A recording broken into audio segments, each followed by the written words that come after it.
ناظرین، ایک طرف اڑان پاکستان، لیکن دوسری جانب خبریں یہ آتی ہیں کہ 1,30,00,000 کے قریب پاکستانی غربت کی لکیر سے نیچے چلے گئے۔ مجھے نہیں آئیڈیا کہ یہ فیکٹس کہاں تک آپ کی اور میری پاورٹی ایلیویشن میں مدد کر رہے ہیں، پاکستان کی معیشت کو مستحکم کرنے میں مدد کر رہے ہیں۔ اس ساری صورتحال پہ بات کرتے ہیں۔ سینئر سیاستدان جناب دانیال عزیز صاحب ہمارے ساتھ موجود ہیں۔ دانیال صاحب السلام علیکم سر۔ جی وعلیکم السلام سر کیسے مزاج ہے؟ خیریت سے آپ؟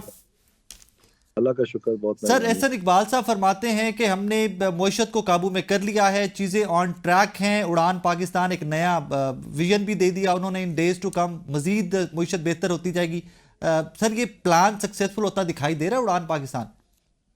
یہ ویژن انہوں نے بہت مرتبہ دیا جی۔ اصل میں یہ جو انگریزی کے اخباروں میں یہ لکھا ہوا نا، یہ یو رین لکھتے ہیں، یو رین یعنی آپ بھاگ گئے جی۔ اور یہی اتفاقی بات ہے۔ مجھے یاد ہے جب آپریشن یہ عراق میں امریکہ نے چلایا تھا تو انہوں نے اس کا نام رکھا تھا آپریشن عراقی لبریشن، تو اس کا مخفف بنتا تھا آئل۔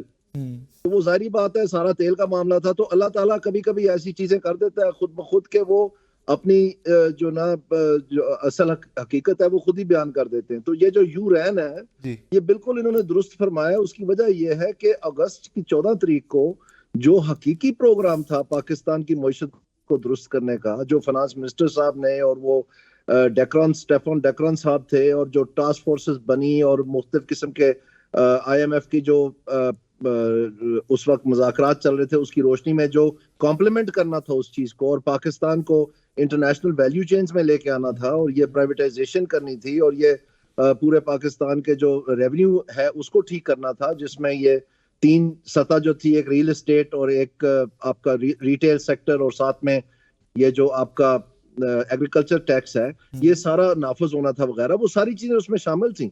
تو وہ آئی ایم ایف کا پروگرام تو ہو گیا، اس کے بعد ان کے پاؤں ٹھنڈے ہو گئے، اور اس کے بعد آئی ایم ایف واپس آ گیا۔ ابھی سیاہی نہیں سوکھی تو آئی ایم ایف ایمرجنسی میں واپس آ گیا۔ تو انہوں نے کہا بھئی یہ کیا ہو رہا ہے، ہماری سارا ابھی تو اگریمنٹ ہوا ہے، تو اگر یہ ساری چیزیں تو ہمارے میں تو کوئی صبر نہیں ہے، تو ہم آپ کو فرینکلی بتا رہے ہیں۔ اب اس کے اوپر کیا ہوا کہ پھر حکومت سوچتی رہی کہ اب کیا کریں۔ تو یہ 2 سال پہلے کا جو پروگرام ہے، یہی لوگوں یہی سارا کچھ جو ہے یہ پی ڈی ایم نے بھی دیا، اور یہ ابھی جون میں بھی اناؤنس ہوا۔ اس کو جھاڑ جھوڑ کے اس میں سے ساری چیزیں ڈیلیٹ کر کے تو یہ پریزنٹ کر دیا کہ یہ سٹیٹس کو کی علامت ہے۔ یعنی یہ جو یو رین ہے یہ بالکل صحیح ہے، کیونکہ یہ اصل جو پلان بننا تھا اگست 14 کو جو اناؤنس ہونا تھا، اور اس کے بڑی دھوم دھام بچائی گورنمنٹ نے، پرائم منسٹر صاحب نے بتایا، اس کی کرٹن ریزر، اس کی جھلکیاں بھی دینے شروع ہو گئے، سارا کچھ وہ ابھی بھی موجود ہے آپ کے اخباروں میں، ٹی وی سکرینز کی زینت بنی تھی وہ ساری، اس سے یہ بھاگ گئے۔ یہ کہہ کے کہ ڈار صاحب کو بھیج دیا گیا ریویو کے لیے۔ اب ڈار صاحب تو خود جانا چاہتے ہیں فنانس منسٹری، وہ تو بڑی تکلیف میں ہیں، وہ تو بار بار کہتے ہیں کہ ہم تو 20ویں معیشت بننے جا رہے تھے اور ہم نے پتہ نہیں کیا کر دیا تھا۔ تو پھر اگر یہی بات ہے تو پھر ان کو ہتھکڑیاں کیوں لگائی ہوئی ہیں؟ ابھی تو ان کی گردن ٹھیک ہو گئی ہے، تو ان کو کیوں فورن آفس میں بٹھایا ہوا ہے جہاں ان کا نہ کوئی تعلق ہے نہ لینا دینا۔ پھر انہوں نے کوشش کی P M deputy P M بن کے، اس کی پھر انہوں نے کہا جی اس کا وجود ہی کوئی نہیں ہے، ایسے یہ عہدہ صرف برائے نام ہے۔ پھر انہوں نے رولز آف بزنس میں امینڈمنٹ کروائی، پھر بھی بات نہیں بن رہی تھی۔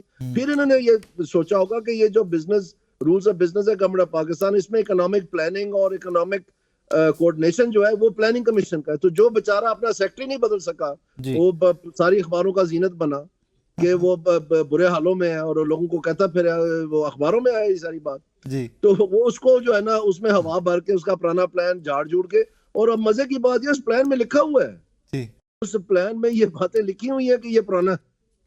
تو نیا والا کدھر گیا؟ سوال تو یہ ہے۔ اور آج آپ دیکھیں فنانس، اور سب سے حیرانگی کی بات یہ ہے کہ اس یو رین پاکستان کے اناؤنسمنٹ سے ایک دن پہلے کمالیہ جا کے فنانس منسٹر صاحب ایک لمبی اور طویل پریس کانفرنس کرتے ہیں، جس میں وہ تمام نکات جو ان کے 14 اگست والے پروگرام تھے ان کو دوبارہ دہراتے ہیں، اور پھر انہوں نے آ کے جب سپیچ کی اس میں بھی انہوں نے یہی بات کی، اور آج جو پریس کانفرنس ہوئی ہے اس میں بھی انہوں نے کہا ہے کہ ہم کوئی پلانز کے حق میں نہیں ہیں، ہم جو کرتے ہیں وہ ہم آ کے کہتے ہیں آپ کو، پلان تو ایسے کاغذی کاروائی ہوتی ہے۔ آج کہا ہے انہوں نے۔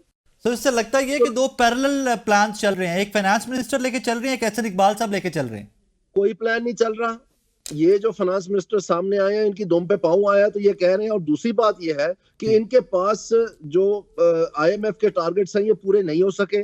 یہ دسمبر کی مانیٹری پالیسی کمیٹی میں اسٹیٹ بینک آف پاکستان کے گورنر نے لکھ دیا ہوا، ان کی ویب سائٹ پہ موجود ہے کہ ایڈیشنل ریونیو میجرز لینے پڑنے ہیں۔ تو یہ اب جا رہے ہیں منی بجٹ بنانے، اس کے لیے راستہ ہموار کرنا تھا کہ جو ہم نے وعدہ کیا کہ ہم گورنمنٹ کی بھی پیٹی کسیں گے, کمر باندھیں گے اور یہ خرچہ کم کریں گے, اور وہ اس لیے عوام کو ہم کہہ رہے ہیں کہ آپ بھی حصہ ڈالیں, تو وہ تو انہوں نے کیا کوئی نہیں 6 مہینے.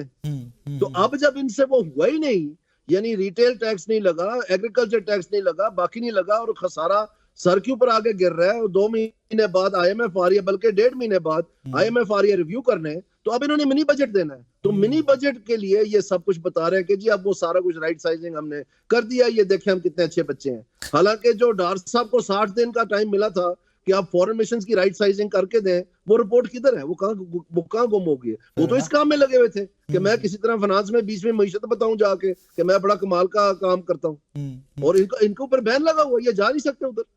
سر ریسنٹلی یہ خبر آپ کی نظر سے بھی گزری ہوگی کہ جناب پاکستان میں مہنگائی پچھلے 7 سال کی کم ترین سطح پہ آ گئی, اور اس کے ایک ہی دن بعد ایک اور خبر آتی ہے کہ 1.30 کروڑ پاکستانی مزید غربت کی لکیر سے نیچے چلے گئے ہیں. سر میں کوئی اکانومی کا بندہ نہیں ہوں, آپ کی بہتر گریپ پہ, ذرا مجھے پاکستانی کو سمجھا دیجئے کہ what exactly is happening. آج کی اخبار میں, کل کی نہیں, 2 مہینے پہلے کی نہیں, آج کی اخبار میں, اچھا کیا آپ نے سوال پوچھ لیا, جو senate standing committee on finance ہے, اس میں اسٹیٹ بینک گورنر پیش ہو کے یہ بتاتے ہیں کہ مہنگائی بڑھنے والی. اب جتنے بھی ادارے ہیں, فچ ہے, بلومبرگ ہے, یہ اسٹیٹ بینک آف پاکستان ہے, ورلڈ بینک ہے, اے ڈی بی ہے, پلاننگ کمیشن ہے, پلاننگ کمیشن جس میں پاکستان کی ایگزیکٹو خود بیٹھی ہوئی ہے, چلے اسٹیٹ بینک تو آٹونومس ہے, ان سب نے پاکستان کی جو اینڈ آف پیریڈ یعنی جون 2025 کی جو انفلیشن بتائی ہے وہ ڈبل ڈیجٹ میں بتائی ہے, یعنی 10 یا 10 سے زیادہ ہوگی. تو ابھی جو ہے یہ 5 سے کم ہے, اس کا مطلب یہ دگنی ہونی ہے, تو پھر 10 کے آگے جائے گی نا جی. تو وہ ریلا آ رہا ہے, میں بار بار بتا رہا ہوں آپ کو, میرے جیسے سادے آدمی کو یہ پتا ہے, تو ان ساروں کو نہیں پتا. اس کی وجہ بنیادی یہ ہے کہ یو رین, جب ٹائم آیا کہ آپ نے پاکستان کی اشرفیہ کو ٹھیک کرنا تھا, جب ان سے ٹیکس لینا تھا, جب آپ نے حکومت کی رائٹ سائزنگ کرنی تھی, جب آپ نے بینکاری نظام کو ٹھیک کرنا تھا, تو آپ بھاگ گئے. آپ گھسا پٹا لفاظی پہ بنیاد پر, جیسے 210 تھا, جیسے 225 تھا, ابھی 225 ختم بھی نہیں ہوئی, ابھی تو ٹائم ہے نا, تو وہ اہداف پورے کر لے. اگر اس میں کوئی جان تھی تو نیا والا اناؤنس کر دیا, یعنی ٹرک کی بتی 35 کی دکھا دی, اور اس میں 47 کا بھی اندیا دے دیا کہ وہ بھی آ رہا ہے. مطلب انہوں نے کرنا ہی کچھ نہیں. بات تو یہ یو رین پیر بالکل صحیح نام رکھا ہے اس کا, یو رین. چلے آپ نے ایک نیا نام دے دیا, یہ آج ہی رجسٹر ہو جانا, یو رین. اچھا سر, تمام پولیٹیکل پارٹیز لے کر بظاہر لگ یہ رہا تھا کہ مذاکرات کو گورنمنٹ بھی سیریس ہے, پاکستان تحریک انصاف بھی سیریس ہے. آپ کو لگتا ہے کہ مذاکرات میں سے کچھ پازیٹیو خبر کی امید رکھی جائے کہ کوئی political stability, financial stability, economic stability کی پاسبلٹی ہے ان مذاکرات کے نتیجے میں؟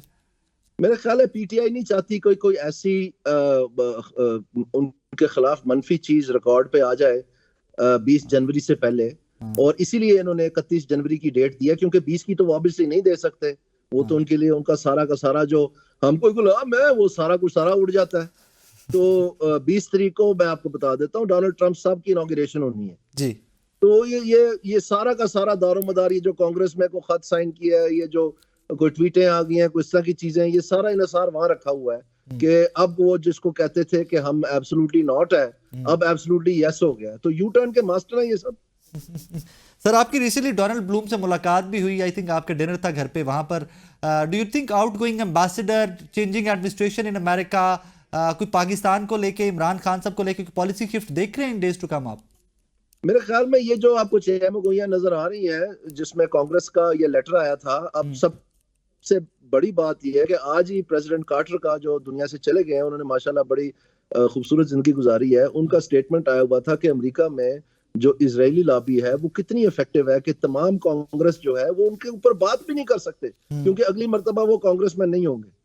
تو یہ جو کانگریس میں سے انفلوئنس آیا, جس میں سینکڑوں نے آ کے تو دستخط کر دی, یک لخت ان کو پاکستان یاد آ گیا ہے, جو کل تک کہتے تھے ہم تو افغانستان سے چلے گئے, بس اب پاکستان بیک برنر پہ ہے. تو یہ کیسے یاد آ گیا, یہ کیا انوکھا کام ہوا ہے کہ ساروں کو جو ہے نا یہ اس نہج تک جانا پڑا.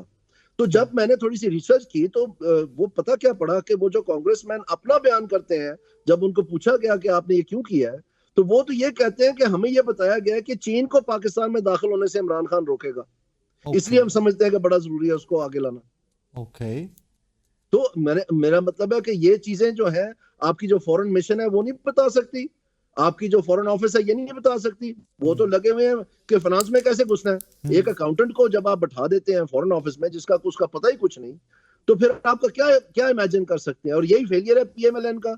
یہ سارے جو بابے ہیں یہ بالکل مکمل فارغ البالا ہیں. ان کا کام ہو چکا ہے اور انہوں نے جماعت کا بھی کام کر دیا.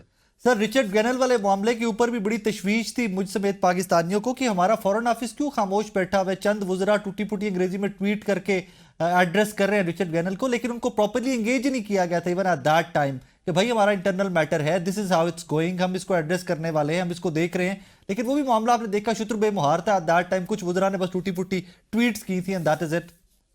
کچھ بھی نہیں جی. آپ یہ افغانستان والا معاملہ دیکھ لیں, آپ چائنا والا معاملہ دیکھ لیں. چائنا سخت ناراض ہے اور وہ میلٹ ڈاؤن جو کریٹ ہوا یہ ماشاءاللہ اس اکاؤنٹنٹ صاحب نے کیا, جہاں پر چائنیز ایمبیسڈر کو تقریب ختم ہونے کے بعد اٹھنا پڑا اور وقت مانگنا پڑا مائکرو فون سے, جبکہ لوگ تو تالیاں مار رہے تھے اور انہوں نے ٹھنڈا پانی پھینک دیا ساروں کو کہ آپ نے بالکل غلط بیانی کیا. کوئی ہمارے شی جن پنگ نے ایسی بات نہیں کی کہ ہمارا قدر نہیں ہے ہمارے اپنے لوگوں کی, اور ان کو مطلب اس سے بڑا کیا ہونا تھا, کیا سامنے ہونا تھا. ابھی تک چائنا اس سٹیٹمنٹ پہ ناراض ہے ہم سے. اس کے بعد تو سی ایم صاحبہ نے وزٹ بھی کیا ہے اور بھی کچھ کورسپونڈنس آبویسلی چل رہی ہوگی ڈپلومیٹس کی. ابھی تک چائنا ناراض ہے ہم سے اس سٹیٹمنٹ. اس کے بعد آپ دیکھیں واقعات کتنے ہوئے, معاملات اسی طرح چل رہے ہیں. سر مجھے ذرا آسان سا پلیز جاتے جاتے سمجھا دیجئے کہ کیا ان کے ٹینیور میں شہباز شریف صاحب پی ڈی ایم 1 اور پی ڈی ایم 2 یہ بھی تو تسلسل ہے, کوئی آپ کی میری عام پاکستانی کی زندگی بہتر ہوئی ہے یا صرف نمبرز کا ہے سارا جمگٹا؟ مہنگائی بڑھنے کی شرح جو ہے وہ نیچے آئی ہے. اس کا مطلب یہ نہیں کہ مہنگائی کم ہوئی ہے, یہ جھوٹ ہے. مہنگائی کم نہیں ہوئی ہے, مہنگائی بڑھنے کی شرح کم ہوئی ہے, یعنی اس کی رفتار تھوڑی کم ہوئی ہے اور وہ واپس اوپر جا رہی ہے. افسوس کی بات یہ ہے, میں نہیں کہہ رہا, یہ سب خود کہہ رہے ہیں. تو اس میں ان حالات میں پھر آپ مجھے بتائیں کہ عوام کیا سمجھے. اور آپ کی جو ان امپلائمنٹ ہے وہ تو انہوں نے سروے ہی نہیں کرایا. چھپانے باتوں سے ختم نہیں ہو جاتی, تو وہ بھی سامنے آ رہا ہے. اب آپ دیکھنا کیا بنتا ہے. Sir thank you very much Daniyal sahab, thank you so very much. ناظرین سینئر سیاستدان جناب دانیال عزیز صاحب ہمارے ساتھ تھے, اور اکانومی پہ دانیال صاحب کی بہت اچھی گرپ ہے, انسائیڈر بھی رکھتے ہیں, آبویسلی پولیٹیشین ہے تو لوگوں سے رابطے میں بھی رہتے ہیں. مہنگائی کم نہیں ہوئی جس کو ہم نے بڑا بیچا ہے, نیریٹو بنانے کی کوشش کی ہے کہ 7 سال کی کم ترین سطح کے اوپر اینڈ آل دیٹ. مہنگائی بڑھنے کی شرح کم ہوئی, لیکن اکارڈنگ ٹو دانیال صاحب ان ڈیز ٹو کم مہنگائی بڑھنے کی شرح بھی ڈبل ہونے جا رہی ہے, تقریباً ڈبل ہونے جا رہی ہے. ایٹ ونس مہنگائی کا ایک نیا طوفان آنے جا رہا ہے. اور اڑان پاکستان یو ران جو دانیال صاحب نے نیا نام دیا ہے, اس کے اوپر ڈیٹیل میں کیا بات کی جائے, تمام جو اس کے پاسبل ایسپیکٹس تھے وہ دانیال صاحب بھی آپ کے سامنے رکھ کے چلے گئے. ایک چھوٹا سا بریک لیتے ہیں, بریک کے بعد واپس آئیں گے. تو ایک ڈیموکریٹک کنٹری کے اندر ایک بڑا ایشو ہمارا ملٹری کورٹس ہے, وہاں سے سویلین کی سزائیں بھی ہیں. آج آئینی بینچ میں وہ کیس لگا ہوا تھا, پہلی سماعت تھی, اس کے اوپر تھوڑی سی بات کرتے ہیں. ایک چھوٹا سا بریک, میرے ساتھ رہیے گا.